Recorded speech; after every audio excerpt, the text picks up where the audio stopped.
சிறுத்தைகளோட பலத்தின் அடிப்படையில உங்களுக்கான இடம் கிடைக்கிறது இல்ல அப்படிங்கிற ஒரு கருத்து ஒவ்வொரு தேர்தலையுமே முன்வைக்கப்படுது. அப்ப இந்த தேர்தல்ல உங்களுக்கான இடத்தை நீங்க கேட்டு பெற முடியும் அப்படின்னு நினைக்கிறீங்களா? ஆட்சி அதிகாரத்துல பங்கு கிடைக்கும்னு நினைக்கிறீங்களா? எங்களுக்கான இடத்தை கேட்டு பெறுவோம். எங்களுக்கான இடம் போதிய அளவில் கொடுக்கப்படவில்லை. குறிப்பாக கடந்த சட்டப்பேரவை தேர்தலில் அது வரைக்கும் நாங்கள் 2001 திராவிட முன்னேற்ற கழக கூட்டணியில் இடம்பெற்ற காலத்திலிருந்து 10 இடங்களை நாங்கள் பெற்றிருந்தோம். அதிமுக கூட்டணியில் இடம்பெற்ற போதும் அந்த 10 இடங்களை பெற்றோம். ஆனால் முதல் முறையாக 2021 தேர்தலில் தான் எங்களுடைய இடங்கள் குறைக்கப்பட்டு, எண்ணிக்கை குறைக்கப்பட்டு 6 இடங்களாக மாற்றப்பட்டது.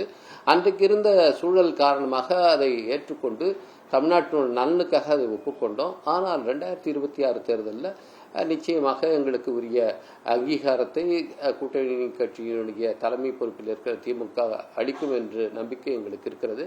அதனால் எங்களுடைய பலத்துக்கேற்ற இடங்களை நாங்கள் பெறுவோம்.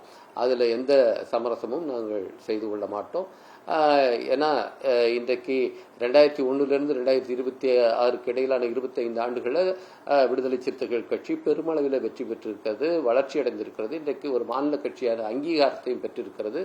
அந்த விதத்தில் இன்றைக்கு திமுக அதிமுகவுக்கு அடுத்ததாக அனைத்து அதிக இடங்கள் பூத் கமிட்டியில் பூத் ஏஜென்ட்டுகளை போடக்கூடிய வல்லமை பெற்ற கட்சியாக விடுதலை சிறுத்தைகள் கட்சி இன்றைக்கு இருக்கிறது. தமிழ்நாடு முழுவதும் எல்லா இடங்களிலும் அது தன்னுடைய பிரசன்ஸை மெய்ப்பித்திருக்கிறது. எனவே நிச்சயமாக எங்களுக்கு தகுதியான இடங்களை, எண்ணிக்கையிலான இடங்களை திராவிட முன்னேற்ற கழகம் அளிக்கும் என்று நம்பிக்கையோடு நாங்கள் இருக்கிறோம். அதை நாங்கள் சமரசம் இல்லாமல் கேட்டு பெறுவோம்.